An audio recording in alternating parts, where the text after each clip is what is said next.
Muy buenas noches, señoras y señores. Me da mucho gusto, como todas las semanas, estar en contacto con ustedes para contarles historias que tienen que ver con este extraordinario momento que nos toca vivir a todos en esta era del conocimiento, en donde hay situaciones económicas que nos sorprenden con una definición de un tipo de economía denominada naranja, que es la que se mueve en torno a la cultura y la que le agrega valor en términos del conocimiento que cada persona dentro del ámbito creativo, de la música, de la poesía, del teatro, de la danza, va colocando como un valor. Anteriormente todo esto pareciera que no tenía ningún sentido ni valor, al punto de que toda labor artística estaba relacionada al concepto de la bohemia, y eso significaba básicamente un ser marginal de la sociedad que divertía muchas veces a una gran parte de ella, pero que sin embargo no tenía una trascendencia en términos de vida digna y menos de proyección en términos económicos.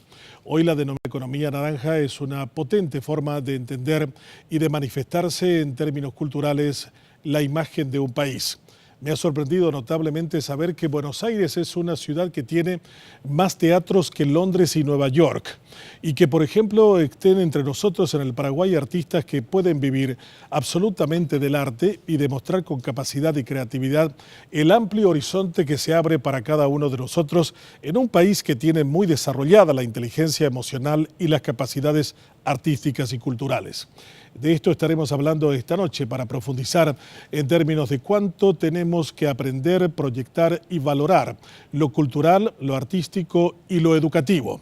En esta semana en donde hemos tenido una serie de exabruptos del ministro Riera, en donde de nuevo pareciera que habíamos retrocedido por completo a los tiempos en que la dictadura de Stroessner tenía un ministro de Educación al que popularmente se le calificó como ñande yarataxi, o sea, un burro, alguien que tenía expresiones nada acordes no solo a la dignidad, sino al concepto mismo de la idea de educación, que era el que él en ese momento como secretario de Estado se encontraba representando. Riera nos ha vuelto a traer la imagen del ñande yarataxi en una segunda versión desafortunada y lamentable. De todos estos temas estaremos hablando esta noche aquí en Contexto en Noticias Paraguay.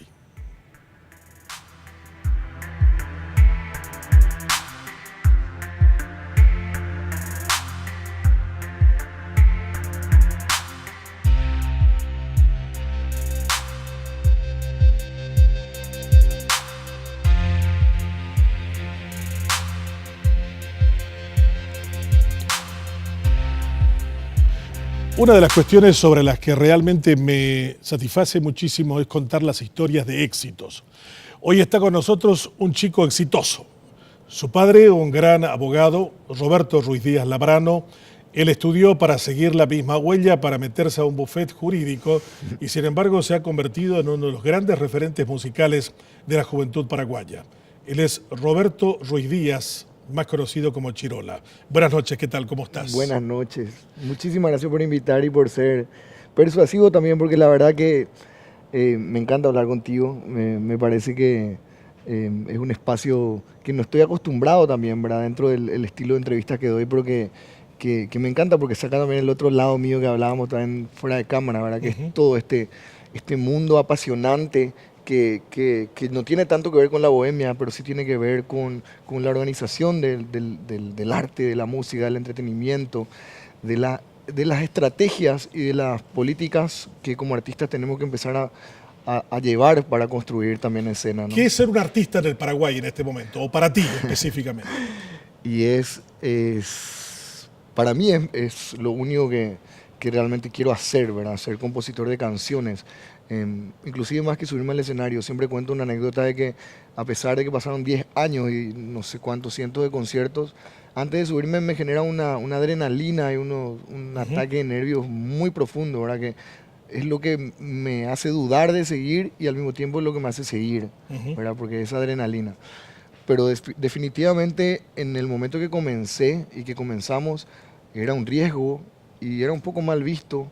Hoy en día tiene absolutamente otra proyección por ejemplos como nosotros y otros artistas y en diferentes áreas también que pudieron tomar el riesgo o se animaron a dar el salto más allá de lo establecido para uno. Cuando tu padre decidió o vio que lo tuyo era la música, ¿qué pensó? ¿Qué dijo?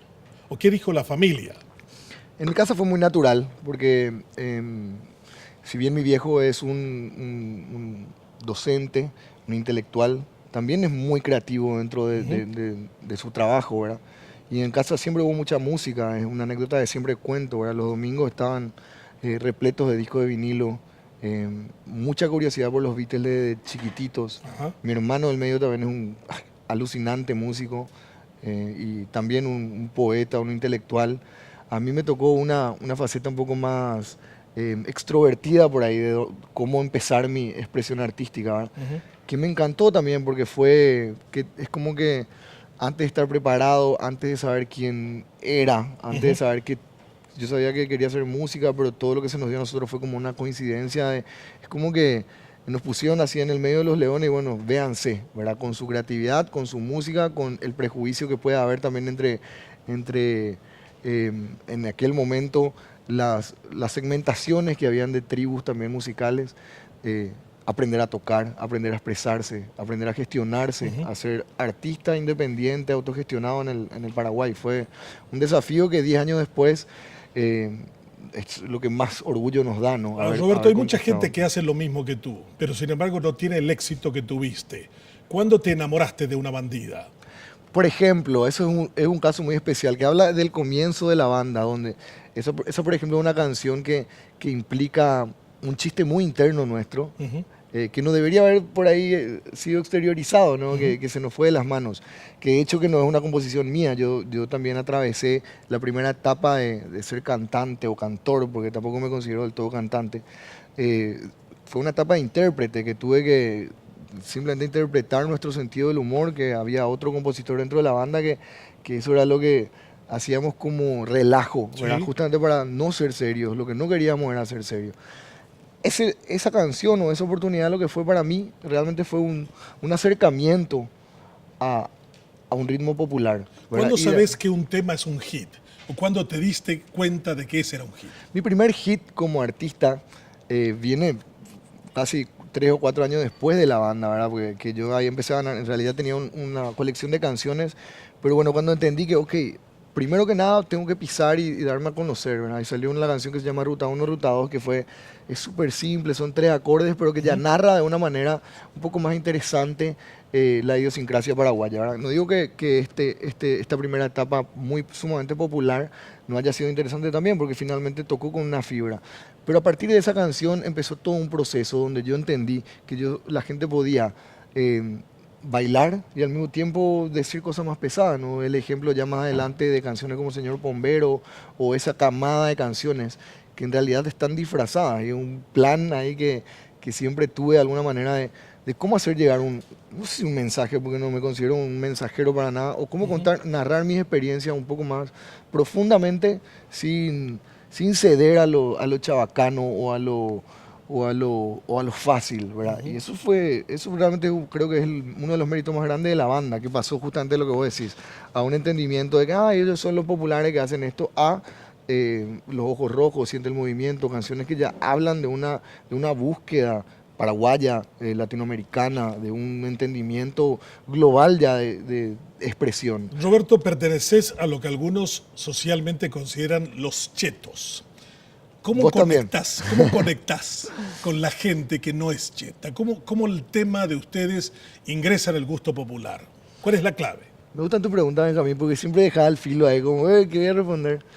Pero con toda naturalidad, yo no reniego para nada. Creo que siento que haber tenido la oportunidad de educarme, de cultivarme, de ser de un buen colegio, de tener mundo, finalmente me nutre y es quizás lo que me diferencia, ¿verdad? de gran parte de los artistas, ¿verdad? Que pude convivir y conciliar ese mundo que también es muy cerrado con un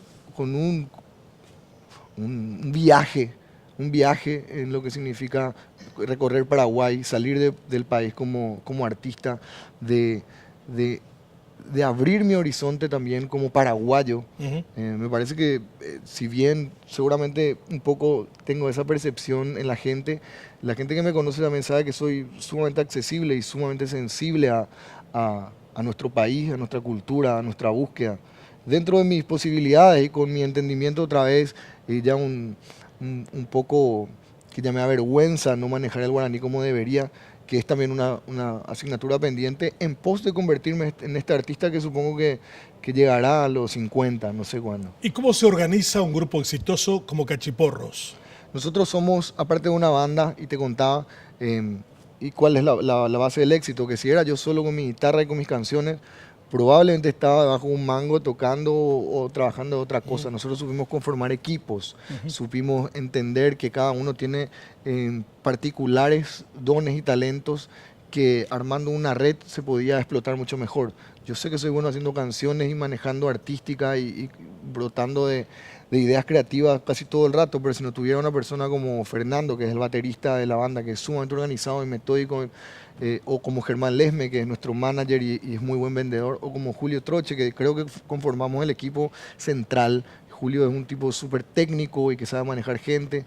Nosotros conformamos esto de una manera muy anarquista también, ¿verdad? Porque fue tratar de tener un negocio con la música al mismo tiempo de ser artista, al mismo tiempo de lo que conformamos y entendimos recién este año es que nosotros, ¿cuál es nuestro modelo de negocio? ¿Verdad? Nosotros no somos una empresa, no somos un holding, no somos un grupo empresarial, nosotros somos una comunidad artística. Y dentro de la comunidad artística, una vez que comprendimos eso, empezamos a bajar y a desarrollar todos los subproyectos. Hoy en día somos un sello discográfico, somos una productora de shows, somos una empresa proveedora de sonido. Somos en el futuro, seremos también una editorial que administra contenido y que también persigue las regalías de derechos de autor. Somos todo eso metido dentro de un estilo de hacer las cosas, ¿verdad? Con la visión del artista. Suponemos que muy pocos proveedores de sonido pueden saber exactamente lo que necesita y requiere un artista a este nivel de sensibilidad. En este momento en que el mundo no compra discos porque dice yo lo puedo bajar, lo puedo escuchar de cualquier sitio, ¿cómo se vuelve negocio la música? Bueno, es un momento en realidad hermoso de la industria de la música que sí está cambiando, pero está empezando a tener un poco más de claridad. No del todo en cuánto realmente valen las tocadas digitales, porque esto hay toda una conversación, pero sin embargo sí, gracias a internet o plataformas como eso tenés mucha más amplitud de difusión. Nosotros, y aparte del show en vivo, ¿verdad? Nosotros estamos generando contenido, es muy interesante, te invito alguna vez a nuestro espacio, que es un espacio, un medio ambiente donde se respira muchísima creatividad, pero también hay oficinas que están trabajando en prensa, en comunicación, en redacción, en estrategias, en armar todo un esquema particular para cada banda, de manera a expandir y darle difusión. Y se genera a través de las regalías, bueno, lo que hablábamos, regalías de derecho de autor, que es algo nuevo también que estamos generando, a partir de los shows en vivo, y también, ¿por qué no?, en realidades digitales, que todavía en realidad en Paraguay creo que muy poca gente ha podido cobrar. ¿Por qué? Porque por la decidida APA también faltó muchísima organización para tener el aval del Latin Author, que es el que gerencia justamente estos derechos digitales internacionales, y hay una plata interesante esperando a venir a Paraguay, siempre y cuando se ponga en orden la sociedad de gestión. Esa fue una faceta nueva que se mostró de ti en los últimos meses, el activista, el que buscó transparentar las cosas al interior de autores paraguayos asociados. ¿Qué podría significar ese ingreso tuyo a ese mundo en el que decís que facturaban $4 millones anuales, que manejaban como si fuera una despensa, que podría cuadruplicarse esa cantidad, y la gente que crea, que hace creaciones, podía vivir con muchísima mayor dignidad que la que vive en la actualidad? Bueno, nueva sí, por ahí para lo mediático, ¿verdad? Pero nosotros somos, y me incluyo dentro de una generación, que nosotros no podemos ver que algo esté funcionando mal y que nos digan que no vamos a poder cambiar, ¿verdad? Y que la actitud sea, esto tiene que funcionar y tiene que ser transparente, y eso es lógico para mucha gente de mi generación, ¿verdad? Estaría bueno que sean más, pero dentro de eso te digo que fue un llamado casi vocacional a entender el lugar que ocupaba como autor y como representante también todo este mundo que estamos hablando, esta amplitud popular que gané como artista, tenía que bajarse en esto, ¿verdad? Y se bajó, bueno, con tu señora esposa, la madre Elisa Abogado, con este movimiento Cambio Nada para Allá, muy apuntalados también por la Dirección Nacional de Propiedad Intelectual y y sus funcionarios, y también, ¿por qué no?, por el doctor Ruiz Díaz Labrano, que es mi papá, que encontramos una causa común y un punto en común también como padre e hijo. Creo que es la primera vez desde el fútbol de niño que conectamos en algo, ¿verdad? ¿Y qué es lo que estamos generando? Nosotros estamos, yo te decía, hoy en día me entusiasma más el derecho de autor y la promoción del valor del derecho de autor y las posibilidades que tiene una sociedad de gestión, que inclusive hacer música, ¿verdad? Creo que es una etapa, pero siento que esto realmente es un legado. O sea, te atrae más APA que Ana Lucía ahora. No, la verdad que me hace sudar también, porque te desespera por la expectativa que hay también. Pero cada cosita que se hace o cada decisión que se toma, yo creo que es un paso firme hacia construir una industria. Vos me preguntás, ¿en qué afectó esto? Realmente, ¿en qué afectó que a nuestros grandes artistas, autores del folclore inclusive, o del rock nacional, por qué no de la generación de nuestros padres, el no tener la posibilidad de cuatrimestralmente o cada tanto recibir o percibir su sueldo como autor, que en realidad el derecho de autor es eso, ¿no? Finalmente, como un abogado cobra honorarios, el autor tiene derechos patrimoniales y morales sobre eso, sobre su creación artística. Entonces, al haber pasado tanto tiempo en decidir a eso, ¿qué pasó? Varios de nuestros autores y artistas primero se fueron afuera. Y los que no pudieron sobrevivir se murieron de hambre. Roberto, sos uno de los que más ya percibía por derechos de autor en APA. Cualquiera podría decir, yo me quedo del molde, sigo con esto, sigo facturando una buena cantidad de dinero, anualmente puedo superar 200 millones de guaraníes de regalías. ¿Por qué decidiste, sin embargo, enfrentar a la estructura? Justamente porque no sentía que había y se olía mal, y sentía que había una injusticia de por medio, y porque las veces que también me pisé firme o pateando la puerta, porque más de una vez fue así, tipo, ¿qué está pasando acá, verdad? Sentía que ellos se ablandaban porque tenían mucho que esconder también, entonces sentí que se empezó a convertir en un peso y una responsabilidad, más viendo lo que le pagaban o lo que generaban para mis colegas artistas, que finalmente son mis amigos, ¿verdad? Y cada uno dentro de su derecho, ¿verdad? Porque finalmente yo estoy persiguiendo algo que obviamente es altruista y es por la cultura y todo, pero también estoy pensando en mí. Estoy pensando en que si es que esto funciona mejor, también se puede generar muchísima más plata para reinvertir seguramente en el arte de uno, o para hacerlo, para irte de vacaciones también si querés, ¿verdad? Pero que sea justo y que sea lo que corresponde. Me parece que es algo un asunto pendiente. Y me parece que es sumamente político también, porque tiene peso, porque este gremio de autores finalmente son los creadores, en muchísimos casos son los grandes intelectuales, son los poetas, son los que hacen cultura. Y cómo no, un país no va a florecer o crecer si su sociedad de gestión o el valor del derecho de autor de sus creadores se respeta. La historia de nuestros músicos y de nuestros creadores es la historia trágica de personas que mueren enfermas de cirrosis, enfermos de alguna dolencia que no ha podido ser curada a tiempo. ¿Cómo ves dentro de 10 años cuando alguien diga cuál fue el legado que dejó Roberto Chirola Ruiz Díaz? La verdad que ni me interesa. O sea, cada vez pienso menos en lo que se dice o lo que se dirá. Y siento que mientras más hago eso me siento más liviano y más libre de expresarme directamente. Comprendo que tengo muchísima suerte o ángel o carisma para, como vos decís, mucha gente que hace lo mismo o no lo mismo, pero también trata de volcar toda su creatividad en que sea sostenible. También le cuesta mucho más, ¿verdad? Eso no puedo explicar. Lo que sí puedo explicar es que nosotros hicimos un proceso inverso, que, volviendo a tu primera pregunta, lo de la bandida, pasamos de 0 a 100 en todo, musicalmente, en contenido, en lo que queremos decir y cómo lo queremos decir. Y siento que, al revés de lo que uno pensaría, cada vez, mientras más rompemos el molde y más siento que estoy dando de lo más profundo, con menos concesiones cada vez artísticas. Obviamente siempre tenés que negociar un poco, pues tampoco es mi proyecto solista principal, ponerle, digamos, los cachis, pero dentro de esa negociación me parece que cada vez estamos llevando más hacia hacer lo que realmente queremos hacer hoy. ¿Sos el más exitoso económicamente de la familia? Que mi viejo y eso. No, no creo. ¿Eh? No creo. Mi papá trabajó muy bien en su vida. ¿Tu hermano? Bueno, mis hermanos son más chicos, todavía están desarrollando sus proyectos personales. El del medio es depende de lo que consideres éxito también, ¿verdad? En cuestiones, Plata. en cuestiones artísticas, para mí, mi hermano del medio es el más exitoso de la familia, porque realmente domina el idioma que yo debería manejar a la perfección, pero muchísimo mejor que yo. ¿Cuál es? La ingeniería de la música y el conocimiento integral de lo que es ser músico. Yo soy un poco más empírico y también me manejo en varias cosas, ¿verdad? O sea, No, hablaba de plata. bueno. No sé.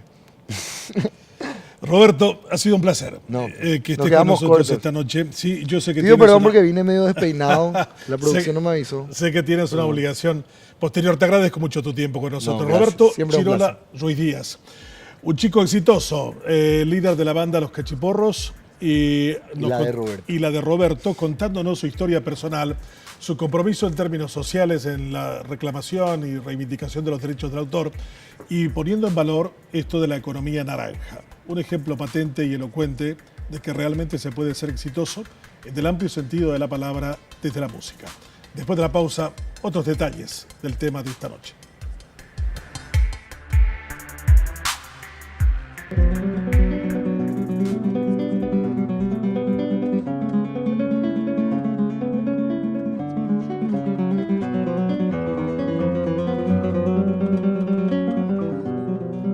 La guitarra de Berta Rojas que suena en diversos escenarios del mundo y el ícono encuentro entre Luis Alberto del Paraná y los paraguayos con los Cuatros de Liverpool.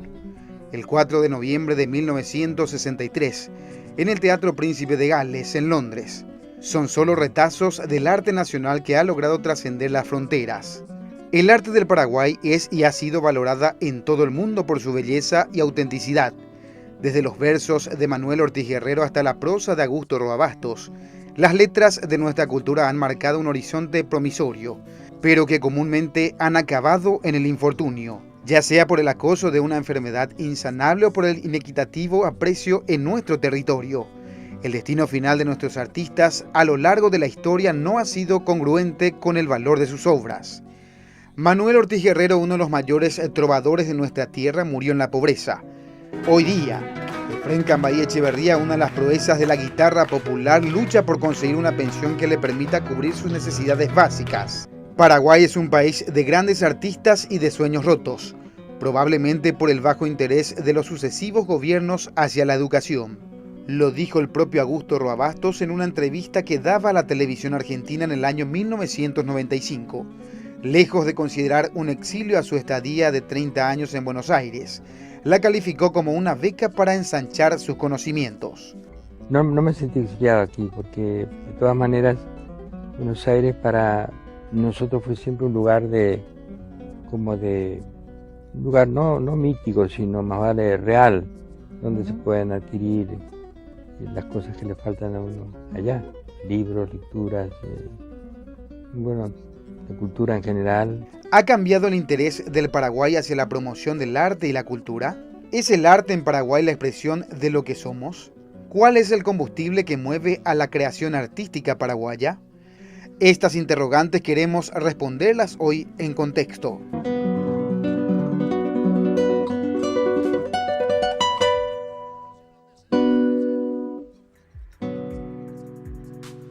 Con nosotros en esta parte del programa Mario Rubén Álvarez, poeta, escritor, periodista, poblador de Potrero Ubaté, una población pequeña en la zona de 25 de diciembre, y jubilado, pero ahora más ocupado que nunca. Buenas noches, Mario Rubén. Buenas noches, Benjamín. El que viste y a veces anda descalzo felizmente. ¿Qué significa para ti la cultura paraguaya y el lugar que ocupa ella en la consideración de la gente? La cultura paraguaya es nuestro ser, es nuestro ñanderecó paraguayo completo, integral. Pero si atendiéramos a la cultura como libros, como música, como teatro, como elaboración intelectual, a veces somos en algunos aspectos demasiado pobres. Y en otros somos bastante ricos. En la música somos ricos fundamentalmente porque el paraguayo es muy intuitivo es muy expeditivo en muchas cosas. Pe Arandú Iñacahuireinte o Nguenoje, Félix Pérez Cardoso, no habrá visto un pentagrama nunca hasta llegar tal vez a Buenos Aires, ¿no? Y sin embargo las melodías que creó, las obras que tuvo para el arpa, porque ese es un discurso sonoro el que hace en el arpa. Sin embargo, era un genio. Uno de tus libros se llama El viaje perpetuo de los hermanos Larramendia. ¿Quiénes eran los Larramendia? Los hermanos Larramendia, Rubito Larramendia era alguien que había estado en la Guerra del Chaco y de ahí había venido con la impronta de ir a Buenos Aires a ser famoso. ¿Y por qué? Porque en Yegros, ellos eran de Isla Sacá, a 5 kilómetros sobre la vía férrea en Yegros. Y había escuchado en la vitrola que algo redondo y negro giraba y se escuchaba cantar. Y como ellos eran italianos, eran vascos, una mezcla de todo un poco, ¿no? Cortés y que eran sus primos, también dijeron, bueno, ñandea veipeti arabepe apujume, ya pura heivaena. Y se fue a la guerra, afortunadamente vino vivo, y vino a su casa, le llevó a sus 2 hermanos menores y se fueron en un viaje que comenzó en un día de María Auxiliadora, el 24 de mayo de 1936, y llegaron casi 3 años después, el 10 de abril de 1939. ¿Por qué? Porque los chicos tenían que cambiar de voz por el camino para llegar a Buenos Aires y ser ya un trío y afiatado y etcétera, ¿no? Entonces, Rubito, que era 10 años mayor que ellos, les fue entreteniendo y les fue, en fin, arropando con cariño hasta hacerles llegar a Buenos Aires ya con la voz firme y bien puesta, ¿no? En la entrevista que pasamos de Roa Basto, dice, en realidad mi salida del Paraguay fue como una especie de beca. Buenos Aires me dio todo lo que no me pudo dar el Paraguay. ¿Por qué todavía no hemos creado un ambiente cultural rico en Asunción o en el Paraguay específicamente? ¿Qué nos falta?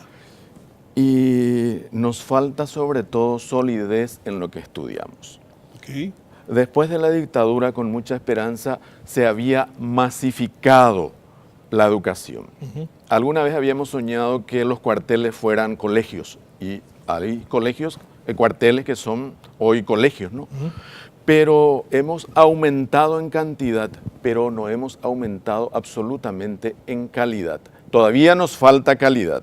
Estamos ya en marcha, pero nos falta mucho por andar.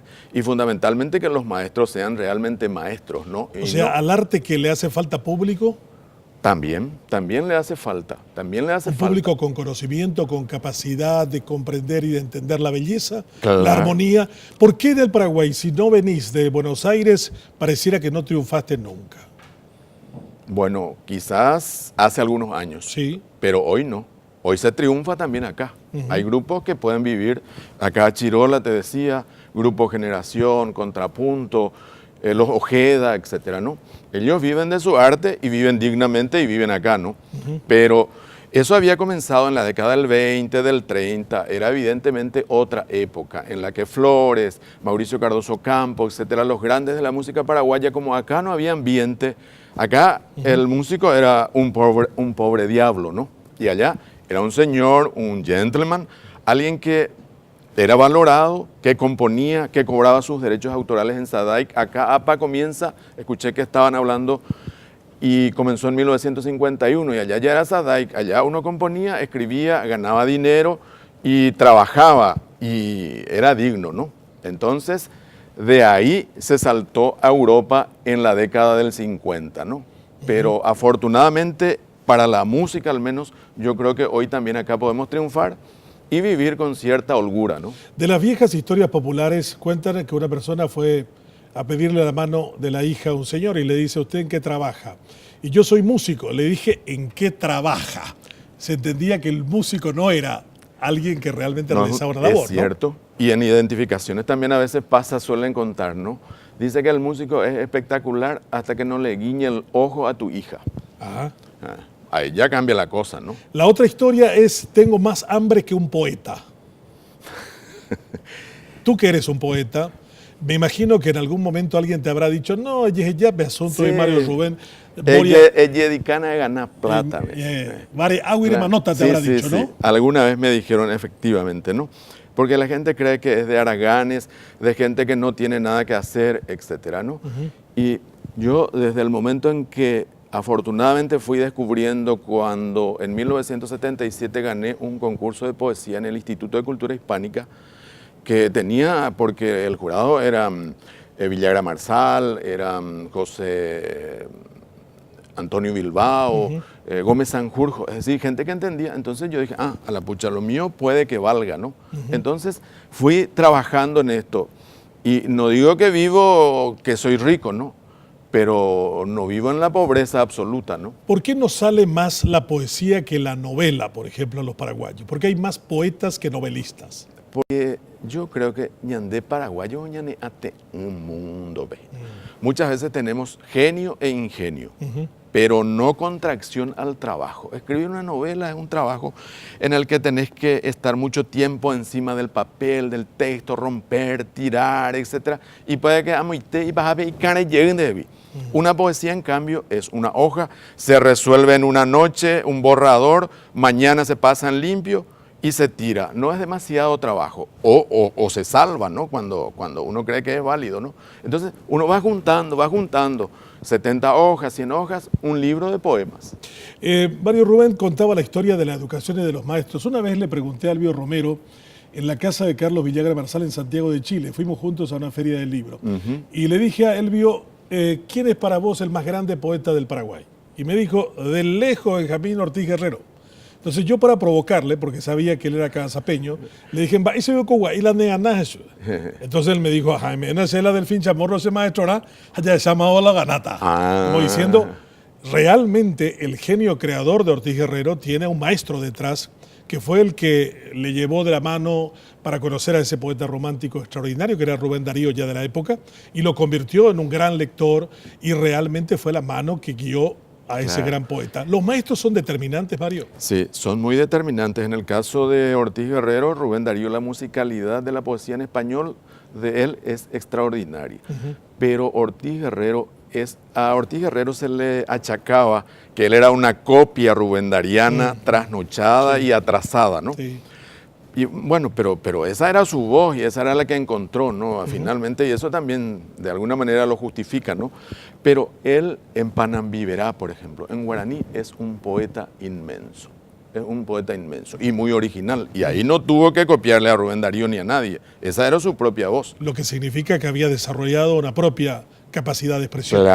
Claro, fantástica realmente, y con medios muy precarios, porque ¿quién es el genio finalmente? Tenés Barrios, tenés Emiliano R. Fernández, tenés Ortiz Guerrero, tenés Flores, el que con las mismas circunstancias, con el mismo entorno, etcétera, con la misma educación, sobresale y vuela más alto que todos. Ese es el genio. ¿Tenemos una sociedad que estimula al artista, que valora al hombre de la cultura? No tanto. ¿Cómo lo percibís que no tanto? No tanto porque donde vos te vas a otros países, y a España, por ejemplo, el intelectual, el poeta ahí es un Caraiguazú. Acá va a Etiopía, ¿verdad? Algunos sí, pero no todos. Es uno más. Y yo creo que el poeta, el escritor en general, si bien es uno más como ciudadano, etcétera, con las mismas responsabilidades, los mismos sueños, las mismas obligaciones, es alguien más. ¿Por qué? Porque de alguna manera es el que recoge la sensibilidad y la expresa. A vos te gusta la poesía, vos no escribís poesía, pero en cambio Lisa sí, yo escribo poesía. Y si leyeras mis poemas, de 100 a lo mejor 2 o 3 te gustan, te expresan, te dicen de alguna manera. Y si sos un jovenzuelo, vas a copiar y le vas a mandar a una chica. Entonces, de alguna manera uno cumple una función social que otros no podrían cumplir. El ex rector de la Universidad de Buenos Aires, Guillermo Jaime Echeverry, en su libro Tragedia Educativa, dice que un estudiante de la Universidad de Buenos Aires, la UBA, usa 300 palabras del español diariamente. Y yo dije, si el porteño usa 300 palabras, el joven asunceno deberá usar 200 o 150 palabras. Si le pusiéramos un aparato parecido al Doppler, que va midiendo las capacidades del corazón durante 24 horas, y pudiéramos grabar cuántas palabras usa un joven paraguayo, probablemente estaríamos por debajo de las 300. ¿Qué impacto tiene esto para la literatura? ¿Para quién estamos escribiendo artículos, columnas, comentarios, poesía, novela, cuando tenemos tan apocopado, tan abreviada la capacidad de expresión de un joven hoy? Diría que no solamente no escribe palabras, hoy con los mensajitos estos Sí. escribe mitad de palabras, TQM, abreviaturas. te quiero mucho, Claro, por claro, ejemplo. claro. O te quiero muerto. Habría que decir cuántas letras escribe el paraguayo hoy, no ¿Cuántas cuántas letras? palabras. Claro, cuántas letras, cuántas T, cuántas P, cuántas X, etcétera, ¿no? ¿Y esto qué impacto puede tener a futuro? Y ¿Quién va a leer un libro como nosotros este? somos, somos de poco leer. Y con esto peor. Ese es el impacto. Uno, si escribe un libro, es un acto de esperanza. En el sentido de que piensa que alguien le va a leer. Sí. No sabe si le va a leer. Sí, sí. Y además piensa que dentro de 100, de 200 años va a quedar algo y va a decir, este escribió algo. No, es un acto de esperanza. Pero finalmente es un acto de fe. Es decir, algo que uno hace a ciegas creyendo que va a ser así. Pero puede que no sea así mañana. Wittgenstein, aquel famoso filósofo austriaco, decía: el límite de tu mundo es el límite de tu lenguaje. Sí, sí. O sea, llegás hasta donde podés expresarte. Claro. Y con 150 palabras, ¿cuál es el...? Claro, es el un mundo límite que muy tenemos? estrecho, Muy es un corap ieterei. Sí, es imposible. ¿Cómo podemos recuperar eso, Mario Rubén? Vos sos el hijo de, igual que yo, del dictado, de la declamación, de la retórica. Ahora eso no se practica más en nuestras escuelas. Claro, pero nosotros también, Benjamín, éramos hijos de cierta lectura de literatura. Y uno, ¿cómo se descubre a sí mismo? Leyendo. Si uno lee poesía y ve que puede también escribir, o lee cuentos, o lee novelas y puede escribir, o escucha la música y prueba y en fin.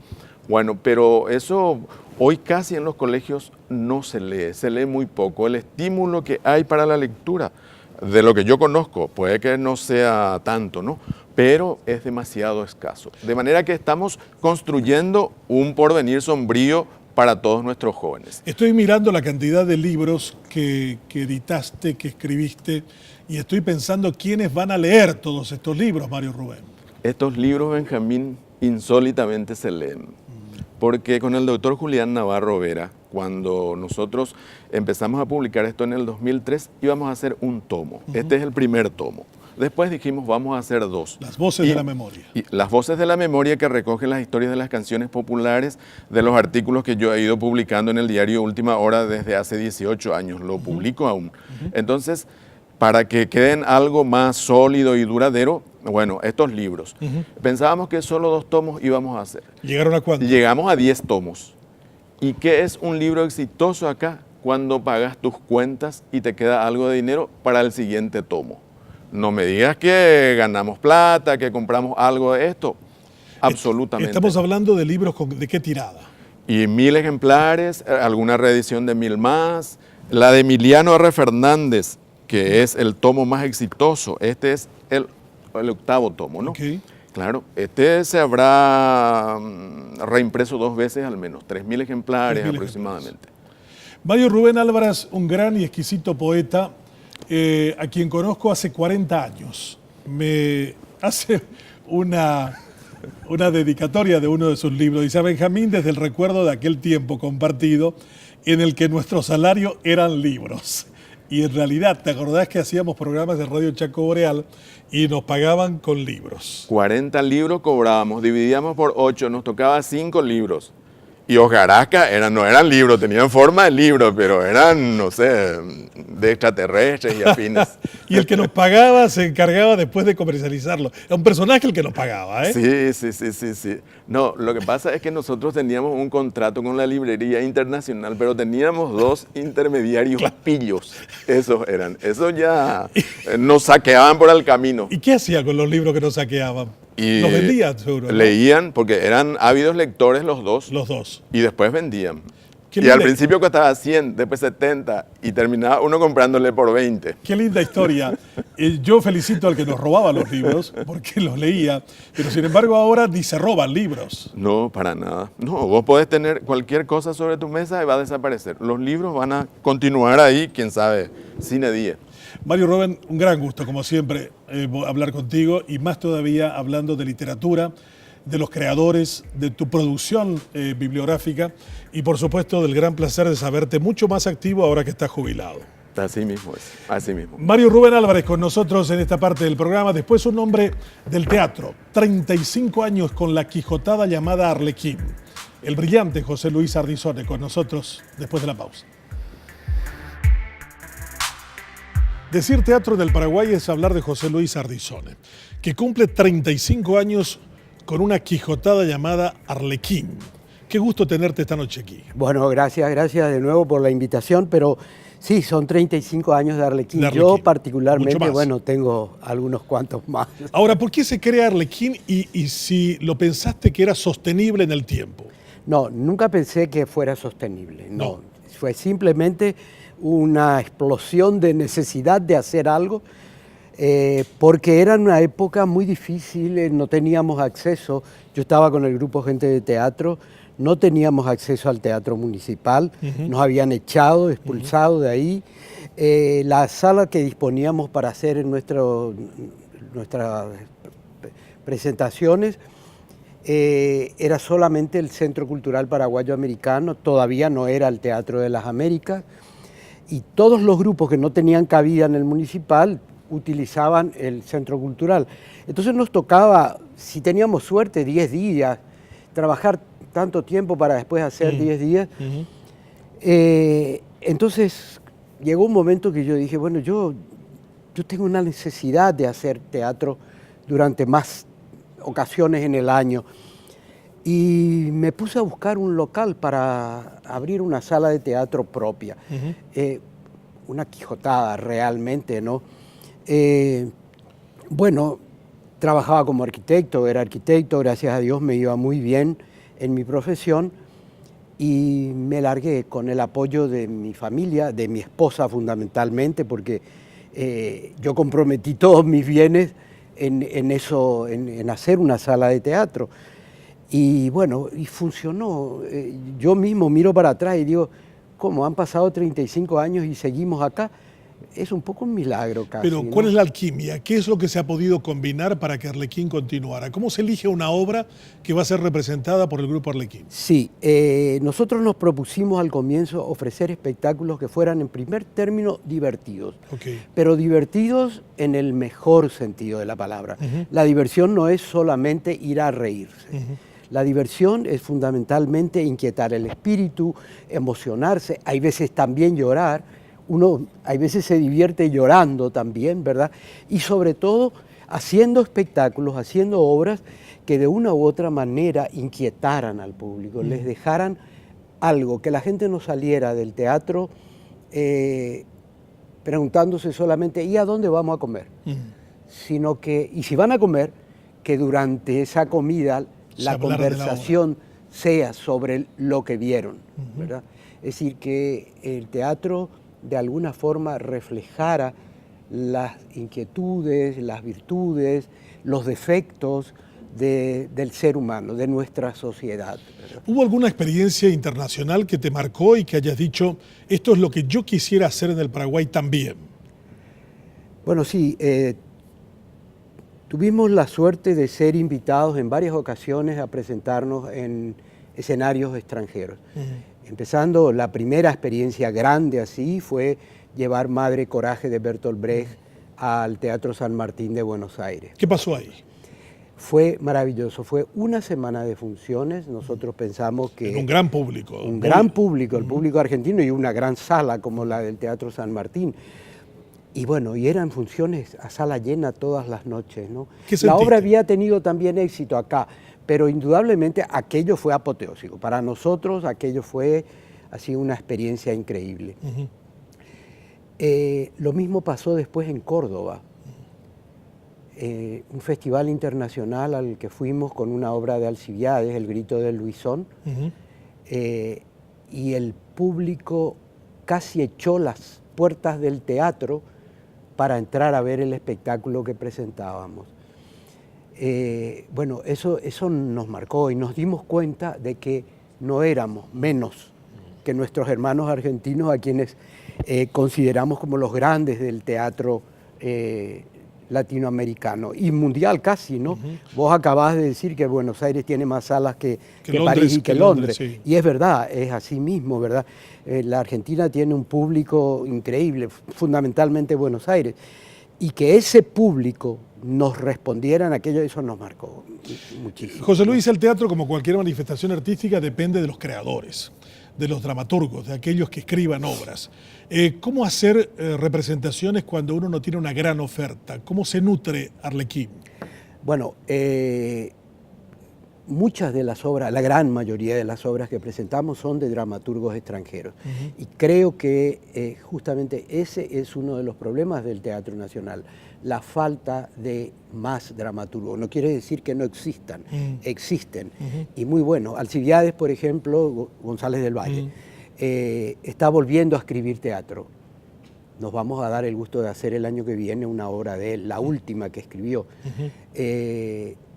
Y hay otros dramaturgos jóvenes que también están escribiendo, quizá obras de no una gran envergadura, ¿verdad? Generalmente son espectáculos cortos, o son monólogos, o son pequeños diálogos, pero es así como se va a ir formando y va a venir a reemplazar a aquellos dramaturgos de una época que sí hicieron la dramaturgia nacional, ¿verdad? Tanto en guaraní como en castellano. Julio Correa, Roque Centurión Miranda, Mario Alley Mora, Antonio Escobar Cantero, González Alsina, en fin, una serie de gente que hizo mucho por el Teatro Nacional. José Luis, ¿cuánto es el público del Teatro del Paraguay? Uy. Si pudiéramos cuantificarlo. Si decir, bueno, en esta obra que fue un éxito, tuvimos, qué sé yo, 2.500, 3.000, 5.000, 10.000, no sé cuánto. Ojalá obtuviéramos 2.500. ¿Cuánto sería? Mira, una obra de éxito, vos podés decir que tenés éxito si tenés en cada función, y calculá, hacemos entre 15 y 18 funciones de un espectáculo, si tenés 50, 60 personas por función, decís, caramba, qué bien funcionó esto, ¿no? Nosotros tenemos, gracias a Dios, en Arlequín un programa que es nuestro programa estrella, que es el de Estudiantes al Teatro, ¿no? Y así, hoy hicimos la función número 203 del Trueno entre las hojas.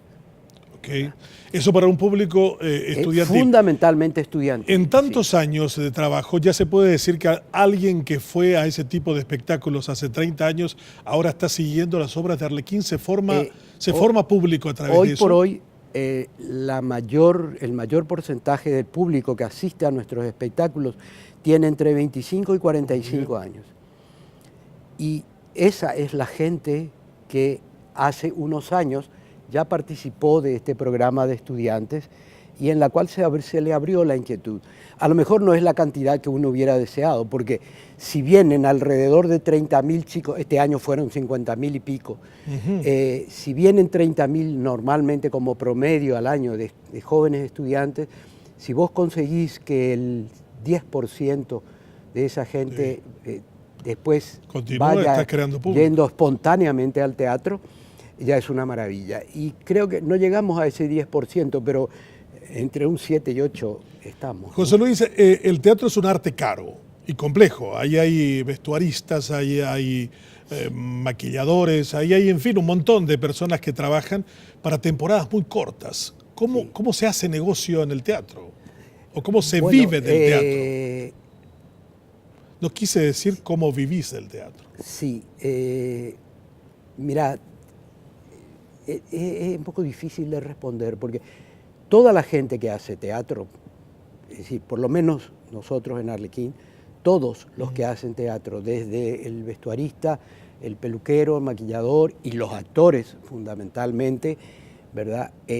Perciben una suma de dinero. ¿De dónde sale? De la boletería, exclusivamente, ¿no? Al final de una temporada haces un arqueo y decís, ¿cuánto me quedó? Y hay veces no te queda nada, y hay veces perdiste. Pero quien estuvo implicado en el espectáculo, de una u otra forma, fue recompensado por su trabajo.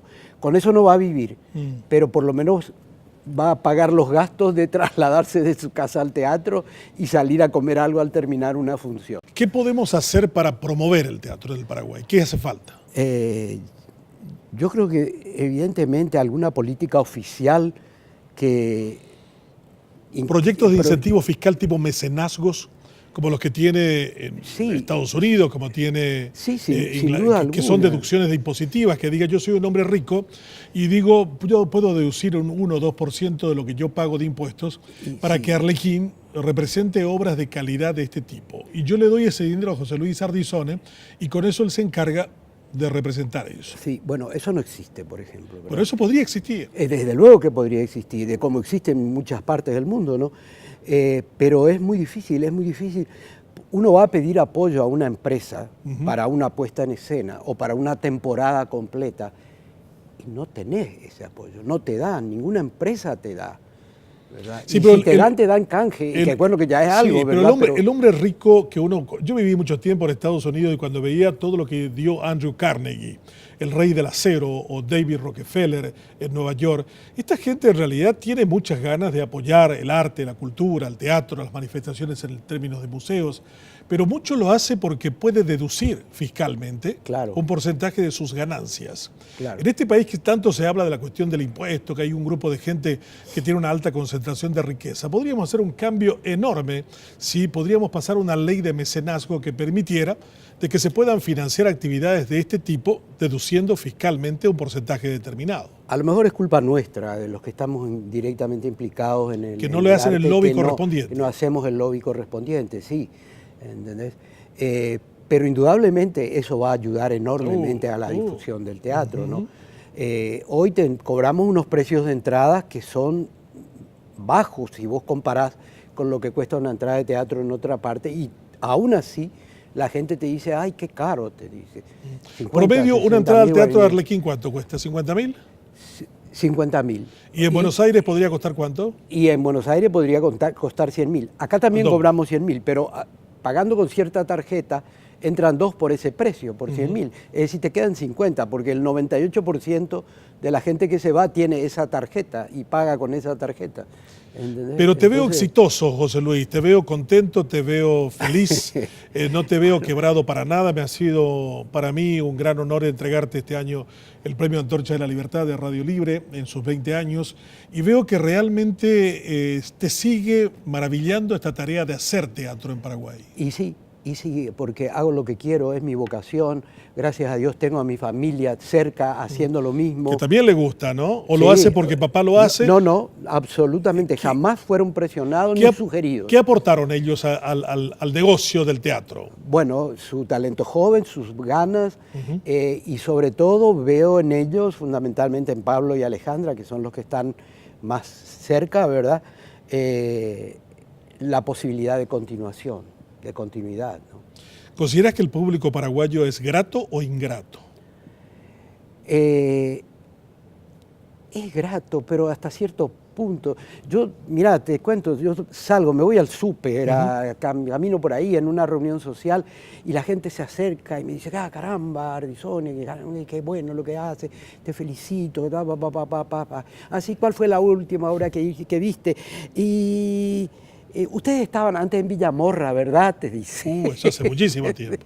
Entonces te das cuenta que te aplaude porque, bueno, te vio en los diarios o en la tele, pero no es que se haya ido mucho. Un aspecto importante del desarrollo del arte también es que hayan buenos críticos. Sí. ¿Los tenemos en Paraguay o no? No, ya no.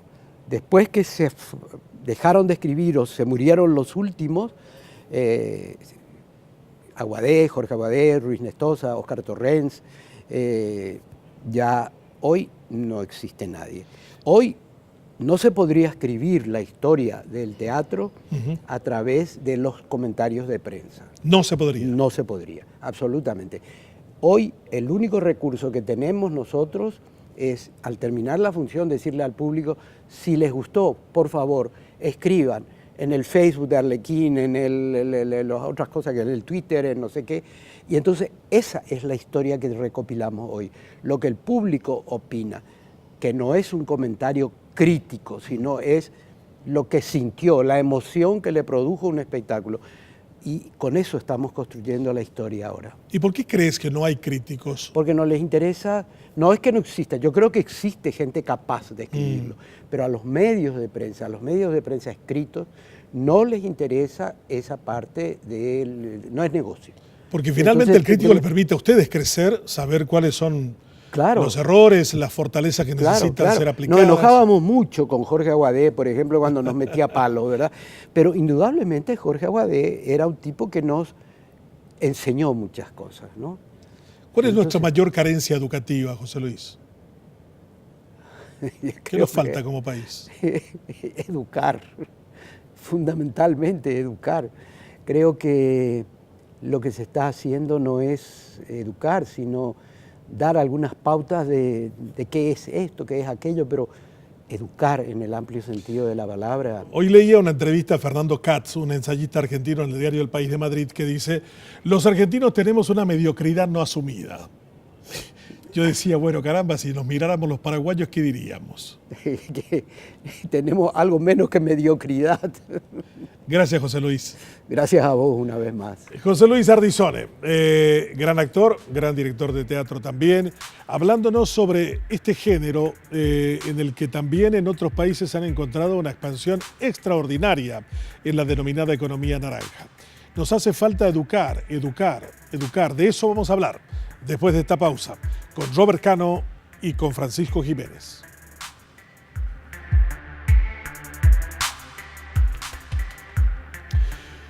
La próxima semana se presenta este libro que se llama El Shock Educativo. Es quizás uno de los libros más desafiantes que hemos escrito, junto con dos de los coautores que se encuentran conmigo en esta mesa esta noche, Robert Cano y Francisco Jiménez Duarte. Francisco, sos el que conoce mucho más al monstruo por dentro, fuiste viceministro. ¿Cuál es la razón del por qué estamos tan atrasados en materia educativa? Y porque hay cuestiones históricas que tienen que ver con la estructura del sistema educativo que nunca han sido atendidos de la manera en que tenían que haber sido, ¿no? No quiero entrar con enredos lingüísticos, simplemente decir que uno de los factores trascendentales que tiene que ver con la calidad educativa nunca fue atendido en Paraguay y que hace a la figura de los recursos humanos que son los docentes. O sea, hicimos una reforma educativa, pero no incluimos a los maestros. No hemos hecho una reforma de los docentes, así mismo. Es decir, incluso peor, Benjamín, porque ni siquiera se ha elaborado un diagnóstico de la situación en la que se encontraban los docentes para saber si estaban en condiciones de aplicar esa política pública educativa denominada reforma. Estamos hablando de comienzo de los 90. Comienzo de los 90, 94 puntualmente, donde se implementa la reforma educativa en Paraguay en el aula. Y ahí ocurrió que no se le preguntó a los maestros ni se les involucró en el proceso de cambio. Para nada. Se realizaron jornadas maratónicas no de formación, sino de información, simplemente para decirles qué se pretendía lograr con la implementación de la reforma educativa, cuál era el objetivo, los criterios de evaluación, algunos recursos didácticos y nada más. Fueron encuentros de una semana intensiva y luego ya se vieron en aula implementando, digamos, dicha reforma. ¿Un fracaso la reforma educativa? Yo suelo ser cuidadoso como académico con el término para calificar de fracaso. Yo creo que hubo avances, pero no logros, ¿verdad? No logros porque hubo un documento conocido como Paraguay 2020, donde como Estado hemos establecido unos objetivos que queríamos alcanzar con la reforma y no lo hemos alcanzado. A eso denomino que hubo avances porque hubo mayor cantidad de matriculados, mayor cantidad de instituciones educativas, mayor inversión incluso económica, ¿no? Hubo avances, pero no los logros que nos hemos propuesto nosotros como Estado.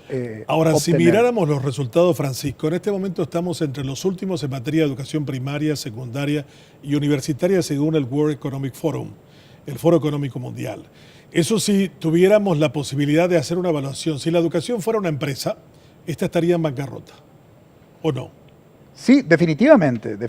Yo creo que tenemos que sincerarnos de que efectivamente estamos mal, pero podemos estar peor, según las últimas manifestaciones de nuestro sistema educativo.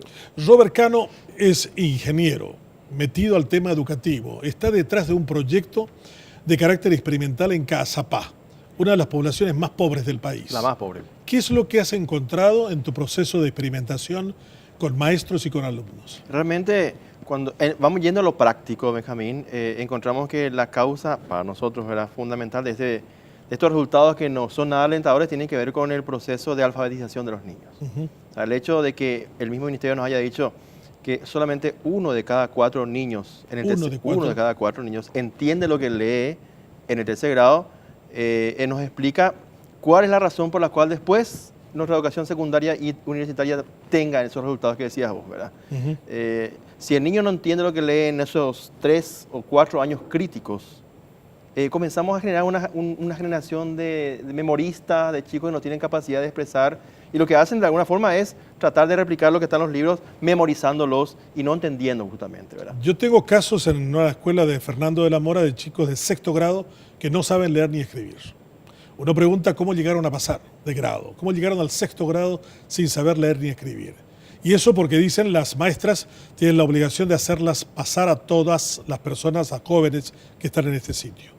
¿Es verdad? Fuiste viceministro, Francisco. Sí, lo mismo me manifestaron no solamente las maestras, sino también directoras de escuelas, incluso supervisores. Siendo viceministro me he encontrado con esa situación que alumnos del 5º grado, sobre todo, no sabían leer. Entonces yo decía, a ver, esto es una cuestión elemental de todo sistema educativo que tiene que ver con la lectura. O sea, no estamos hablando de comprensión, estamos hablando de una condición previa que es justamente la lectura, que hizo durante los 5 años de experiencia dentro del sistema educativo. Sí. O sea, esa es la situación real que tenemos, Benjamín, y que a lo mejor en términos cuantitativos no podemos precisar, pero estamos sepultando el futuro de muchos niños y niñas. Robert, vienes de una población en donde me contás que la mayoría son pobres. La historia del Paraguay en muchos de estos lugares también fue de pobreza. Hoy hay mucha gente que dice, yo envío a mi hijo a la escuela para la merienda escolar, que vaya a la escuela para comer. ¿Hay de eso en Cazapá también? La tristeza más grande es que ni siquiera el presupuesto da para que todo el año tenga merienda escolar y almuerzo escolar menos. El presupuesto que se asigna a esos rubros de merienda escolar y almuerzo escolar en Cazapá es exiguo. El único departamento en todo el país que puede darse el lujo de decir tenemos merienda y almuerzo escolar todo el año es Misiones.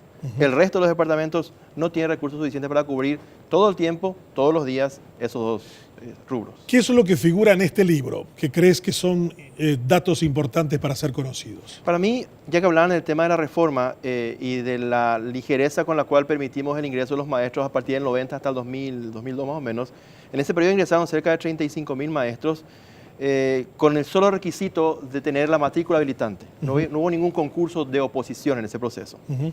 Y en ese proceso también surgieron muchos institutos de formación docente de garage. Como hoy día existe una universidad de garage, en aquel entonces también existían institutos de formación docente de garage que lastimosamente, viendo en esa oportunidad, en la gran demanda, un negocio, lanzaron al mercado docentes con bajísima calificación. La oportunidad que tiene Paraguay es la siguiente. Del 92 al 2017 hay 25 años, que es el periodo en que el docente comienza a jubilarse. O sea, así como en 10 años ingresaron 35.000, en los próximos 10 o 12 años, de esa misma manera, se van a jubilar esa cantidad de docentes. Pero después de haber hecho un daño tremendo. Definitivamente, eso es irreparable, Benjamín, irreparable. Pero seamos optimistas y la oportunidad que tenemos ahora es no cometer el mismo error del pasado. Pero ¿por qué tendrían que ingresar mejores maestros que los que ya se están jubilando, que fueron bastante malos? ¿Por qué? Es que si no lo hacemos, ¿verdad? La calidad de la educación se va a degradar mucho más aún. Hoy día las condiciones son óptimas. ¿Por qué digo óptimas? Si focalizamos la formación de los nuevos futuros maestros, ¿verdad? Ya no vamos a tener la presión demográfica que tuvimos en la década de los 90. Acá en el libro explicamos, en alguna parte, que entre el 90 y el 2000, Paraguay tuvo la mayor cantidad de población en edad escolar de 6 a 17 años de su historia.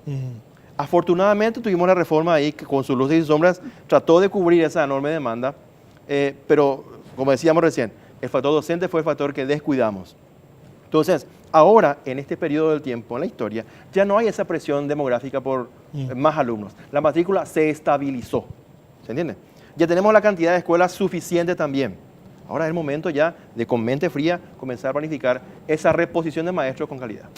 Francisco, la historia de la reforma educativa tiene algunos nombres que han tenido responsabilidades superiores a los demás ministros. Duarte Fruto fue 2 veces ministro de Educación, Blanca Ovelar fue un periodo bastante largo, Duarte Fruto llegó a ser presidente de la República. ¿Por qué no colocaron a la educación en el punto prioritario más trascendente cuando tuvieron la posibilidad de hacerlo? porque siempre se ha considerado el Ministerio de Educación como trampolín para la construcción de un liderazgo político partidario y llegar a la presidencia de la República. Se explica fundamentalmente a partir de la promulgación de varias leyes, como por ejemplo la merienda y el almuerzo escolar, la cuestión del boleto estudiantil, el tema de la distribución de los kits escolares, etcétera, que no tiene por qué ocuparse un Ministerio de Educación. Un Ministerio de Educación, por naturaleza de su responsabilidad, es la formulación y la implementación de la política educativa, no, digamos, encargarse de la merienda y el almuerzo escolar, de la distribución del boleto estudiantil, de la distribución también de los kits escolares. ¿Por qué digo esto? No es que eso el Estado no tiene que brindar a los chicos, sino lo que hace al tema de la merienda y el almuerzo escolar es un área de la salud pública, existe un Ministerio de Salud Pública. Lo que hace al tema del boleto estudiantil es un área vinculado con el transporte, existe un Ministerio de Obras encargado del transporte. El tema de los kits escolares tiene que ver con la equidad social, hay un ministerio encargado, secretaría, en este caso de acción social, ¿no? Pero todo eso, todas esas leyes se promulgaron y se le responsabilizó al Ministerio de Educación, reitero, para que desde ahí se construya un liderazgo político partidario. Siempre se ha visto al Ministerio de Educación como un trampolín político. Obviamente, se tiene 90.000 funcionarios, 8.500 escuelas, teniendo en cuenta las escuelas tanto públicas como privadas, y es casi un mini Estado dentro del Estado. Uno ve en algunas localidades de que hay más maestros que alumnos. ¿Esta desorganización es de profeso o porque sencillamente no hay capacidad instalada al interior del ministerio que pueda detectar estos problemas y hacerlo funcionalmente mucho más eficaz? Yo creo que son multicausales las explicaciones, ¿verdad? Sobre todo porque hay algunas que tienen que ver con liderazgos político-partidarios, ¿no? El líder de un partido en función de gobierno en ese momento construyó una escuela a 3 o 4 cuadras de alguna institución con tradición, incluso ya, y cuando digo con tradición, de años, bien equipada, con recursos humanos calificados, pero como demostración de su poder, ese líder político partidario dijo, no, nosotros vamos a tener nuestra propia escuela. Y otras que tienen que ver con la falta de planificación, ¿verdad? Porque no se ha planificado suficientemente como para poder habilitar, ¿no? Porque se habilitaba con un grado, digamos, ¿verdad? Entonces, cuando se habilitaba con un grado, venía después la presión para que continúe habilitándose conforme al crecimiento que tenía y la demanda que tenía esa institución. En lugares del interior, Robert, la educación siempre ha sido tomada como un elemento de dinámica social, de ascenso social. ¿Sigue siéndolo en Caazapá, por ejemplo? Y de hecho, sí, Caazapá tiene eso que decías vos, lugares donde hay más maestros que alumnos, ¿verdad? Tuvo que ver eso con la dinámica demográfica, la migración rural-urbana también. Las escuelas rurales principalmente tienen esa realidad, ¿verdad? Y en ese sentido sí se da el estatus que tiene el maestro, porque en esos lugares de mucha pobreza, el maestro tiene los ingresos más elevados de la región. Entonces le da un estatus diferente. ¿Qué es lo que debe cambiar en términos de actitud, en términos de voluntad? ¿Qué es lo que tiene que pasar para que la educación deje de estar en el último lugar? Yo hago una apuesta fuerte al maestro, ¿verdad? La evidencia de práctica en Caazapá me cambió muchos paradigmas que tenía en el pasado. Yo veo que el maestro paraguayo, por lo menos de Caazapá, tiene mucha voluntad. Tiene voluntad para hacer las cosas a pesar de las limitaciones. Lo que no tiene es apoyo, no tiene materiales concretos para desarrollar sus actividades. Este plan piloto que estamos implementando en Caazapá tiene ese condimento. Estamos impulsando lo que es lectoescritura y matemáticas últimamente y vemos que si el maestro recibe contención, apoyo concreto, el maestro es capaz de hacer lo que se le dice y llega al niño una práctica totalmente diferente. La educación en su lengua materna, enseñar en guaraní, es una transformación grande, enorme. ¿Hay capacidades en los maestros para ser maestros en esa lengua guaraní? Hay capacidades. Nacional? De hecho, los maestros del interior son de lengua materna guaraní también, ¿verdad? Y a veces en el esfuerzo por enseñar la lengua materna castellana, el castellano como lengua de enseñanza, ahí se cometen los errores que ya conocemos, ¿verdad? En Caazapá el 40% de los niños, y eso lo hemos testeado, tienen lengua materna guaraní. Y esos niños sistemáticamente, históricamente, han sido alfabetizados en castellano, un idioma que no es muy familiar en su comunidad. Y ahí comienza el primer gran error que solemos cometer en la educación paraguaya, porque ese le llamamos el error sistemático. La teoría pedagógica habla justamente de que los niños deben ser alfabetizados en su lengua materna. El inglés en el inglés, el coreano en coreano, Y eso no se da en Paraguay. Esa es una de las razones, creo yo, que probablemente conducen a ese fracaso y el ratio ese que decíamos de que 1 de cada 4 entiende lo que lee después de 3 años. Francisco, el problema de infraestructura es un problema real, se puede racionalizar. Hay lugares en donde podrían los chicos estar estudiando solo en una sola escuela y no en 8 o 7 que están a punto de caerse. ¿Se puede hacer ese cambio? ¿O es traumático, difícil, complejo? No se puede hacer y además hay experiencias internacionales de donde podemos aprender. Aquí un país cercano como Brasil lo ha hecho en varios de sus estados, porque eso lo que hace en definitiva no solamente es optimizar la infraestructura edilicia escolar, sino fundamentalmente lo que hace al tema de los recursos humanos, porque ya no basta simplemente con tener a un docente capacitado en el aula, se requiere también de todo un equipo técnico, ¿verdad? De apoyo psicopedagógico, psicológico, y otras cuestiones y otros profesionales que hacen a ese equipo técnico escolar, y que muy pocas instituciones reúnen esas condiciones. Por tanto, se tiene que hacer una reingeniería, digamos, y eso se soluciona simplemente con un transporte escolar. Y bajo ningún punto de vista se puede plantear como una cuestión preponderante el desarraigo, porque las investigaciones que se han hecho respecto a ese tipo de experiencia no han demostrado ningún tipo de traumas. Y si uno mira la educación en perspectiva, hay mucha gente que dice, hay instituciones educativas que eran mejores bajo la dictadura. El Colegio Nacional de la Capital, el Nacional de Niñas, eran mejores colegios que los que ahora están siendo administrados en democracia. ¿Qué pasó? Efectivamente eran mejores, si hablamos de los colegios, eran mejores por una sencilla razón, porque había poca demanda de estudiantes en aquel entonces que se llamaba secundario y se llama educación media. ¿Quiénes son los que enseñaban en los colegios? Enseñaban o estudiantes de últimos años de facultad, ¿verdad? O incluso profesionales universitarios, porque no había institutos de formación docente que formen para profesores de secundaria en aquel entonces. Estamos hablando de la época, de la época de la dictadura. Y evidentemente, si comparamos la formación de los estudiantes universitarios de últimos años o los egresados, hay una diferencia cualitativa importantísima, y varios estudios realizados incluso por el Consejo Nacional de Educación y Cultura, el CONEC, hoy desaparecido con la ley de la Carta Orgánica del Ministerio de Educación y Ciencia, han demostrado precisamente las deficiencias que tienen los institutos de formación docente que se encarga de formar catedráticos para el nivel medio de la educación. Uno de los grandes mitos que tenemos, o las grandes verdades, es que el maestro gana poco. Si ganara el doble o el triple, ¿las cosas mejorarían, Francisco? No pasa simplemente porque el docente sea mejor remunerado. O sea, si nosotros queremos lograr una educación de calidad y de pertinencia, no pasa solo, insisto, por un reconocimiento de carácter salarial. Y aquí hay una cuestión que está plasmado en el libro Benjamín, y que tiene que ver con que el planteamiento que hoy hacen los sindicatos docentes y el otorgamiento por parte del Ministerio de Educación y el Ministerio de Hacienda violan expresamente disposiciones legales. Porque todos los docentes que ganaron el concurso, según la ley del Estatuto del Educador, deben ser evaluados al término de un año. Ninguno de los que ganaron el concurso, esa ley entró a regir a partir del año 2002, hasta el 2017, ninguno de los ganadores del concurso han sido evaluados para adquirir estabilidad, que es lo que dice la ley.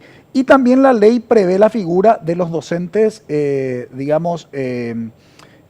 habla de una figura de docentes suplentes, digamos, ¿no?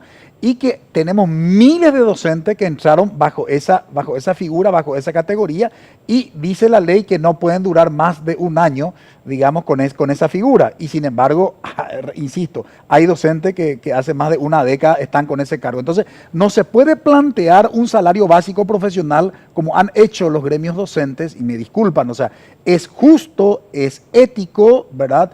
El reconocimiento, es muy importante el reconocimiento salarial, pero o modificamos la ley, hacemos bien las cosas, o modificamos la ley. Lo que no, me parece a mí, no es permitido, es violar la ley. ¿Por qué? Porque de esa manera no vamos a lograr establecer en Paraguay la carrera profesional del educador. Robert, en la experiencia tuya en Casapa, ¿por qué tenemos un nivel de deserción tan alto? Porque hay mucha gente que abandona la primaria, abandona la secundaria, abandona la universidad también. El 10% de los que ingresan a la universidad se gradúan, por ejemplo, significa que el 90% quedan por el camino.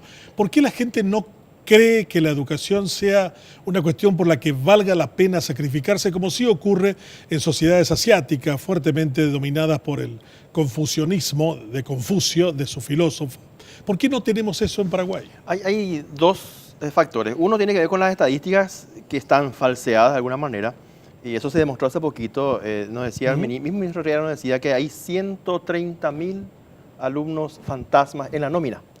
De los 1.250.000 que están en el sector oficial, alumnos matriculados, había 130.000, casi el 10% de alumnos fantasmas. Entonces, ¿qué son los alumnos fantasmas? Que no son están, alumnos que que figuran en la lista, pero realmente físicamente no están. ¿Y para qué figuran en la lista? Y para muchos beneficios. ¿Cuáles? Almuerzo escolar, kit escolar.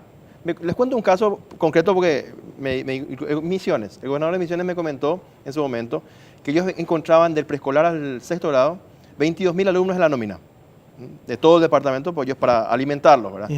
Y se fueron ellos a hacer un recorrido por las casi 200 escuelas que había en Misiones, y había lugares donde se llamaba lista y simplemente el chico no estaba. Al final, después de ese recorrido, encontraron que había 6.000, solo en Misiones, 6.000 alumnos fantasmas, ¿verdad? Y la nómina realmente anunció 16.000 alumnos finalmente los que había que alimentar.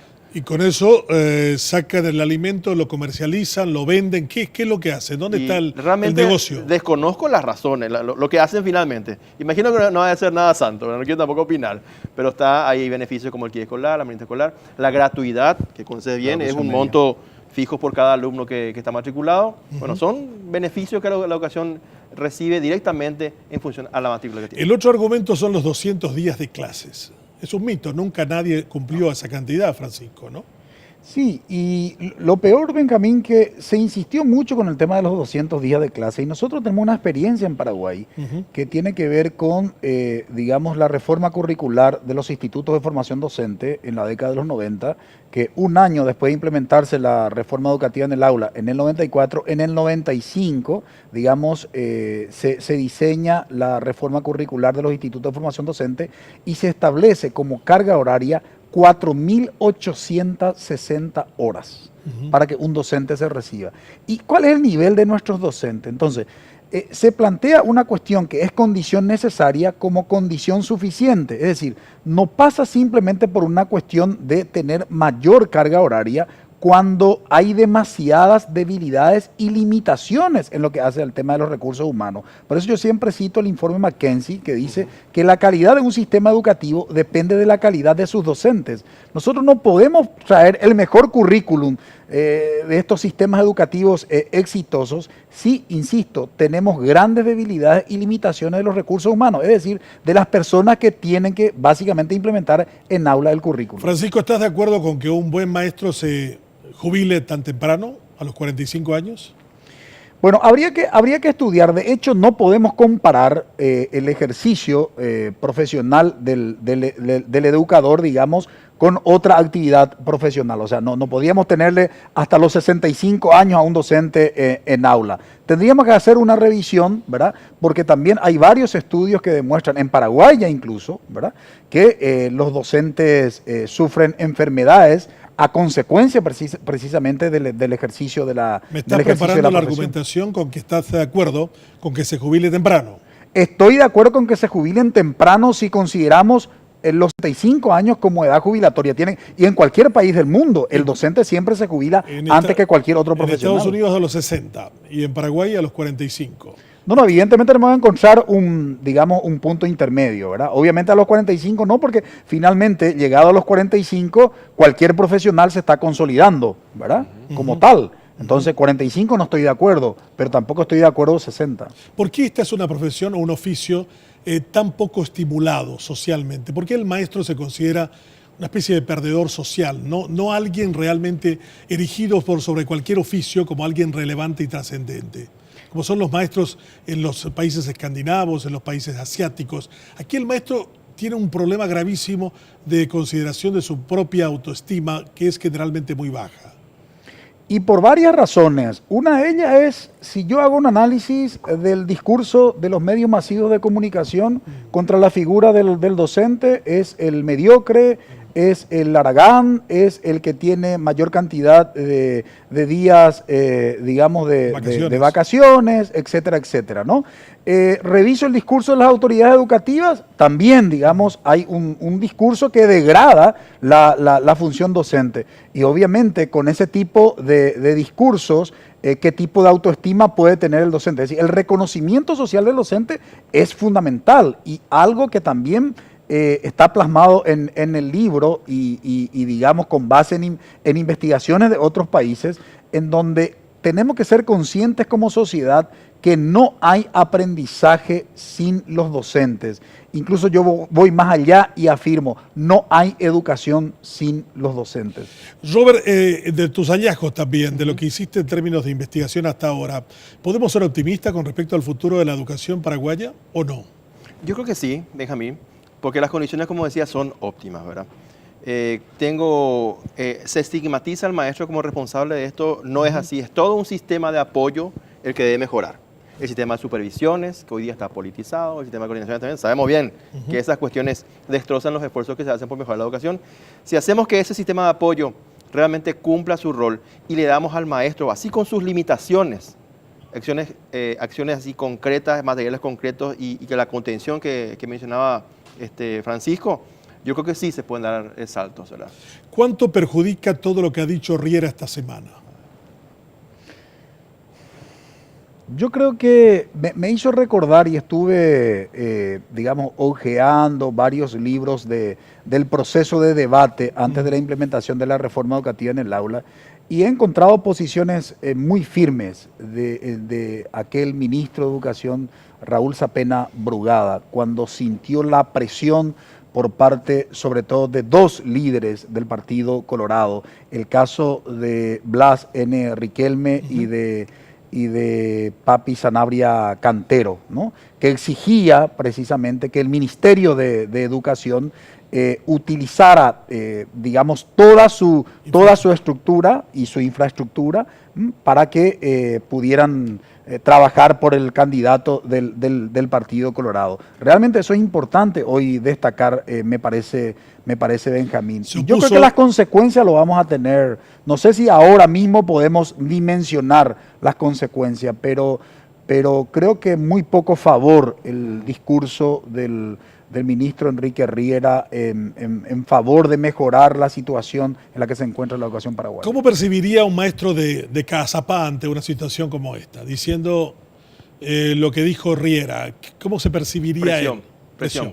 De hecho, hablamos aquí, hay un capítulo específicamente que habla del tema de la influencia política partidaria. Yo particularmente soy de la tesis de que todo este daño y estas consecuencias que estamos sufriendo todos los paraguayos en todos los aspectos de la vida familiar, política, económica, tienen su origen de alguna forma en la influencia nefasta de la política partidaria en la educación. O sea, ¿la política partidaria ha destrozado la educación paraguaya? Benjamín, en los últimos 10 años hemos tenido tantos ministros de educación que el tiempo promedio de duración son 18 meses de un ministro. Y detrás de un ministro van viceministros, van directores generales, todos. O sea, todos los esfuerzos técnicos por mejorar y dar continuidad a un proceso caen en borraja por esta situación. El libro El Shock Educativo se presenta el próximo lunes, 19:30, Centro de Convenciones Mariscal López. Un libro para debatir a profundidad dónde está la educación paraguaya, cómo podemos emerger de la condición en la que estamos, coleros a nivel mundial, y qué es lo que podemos hacer para despertar las conciencias, porque hay una cosa que a mí me sorprende y se lo digo en el libro, que si uno hace una encuesta entre los padres paraguayos, encuentra que el 80% están muy contentos con la muy pobre educación que reciben sus hijos. Algo funciona muy mal si esa es la conclusión. Gracias Francisco, gracias Robert, gracias a la audiencia que ha compartido con nosotros este programa dedicado a la reflexión sobre la educación, la cultura, el arte, el conocimiento y la economía naranja. Todo lo mucho que tenemos en términos de potencialidades y de oportunidades y la cantidad de hechos desperdiciados en el camino. Nos reencontramos el próximo miércoles a las 21 horas. Buenas noches, buena suerte.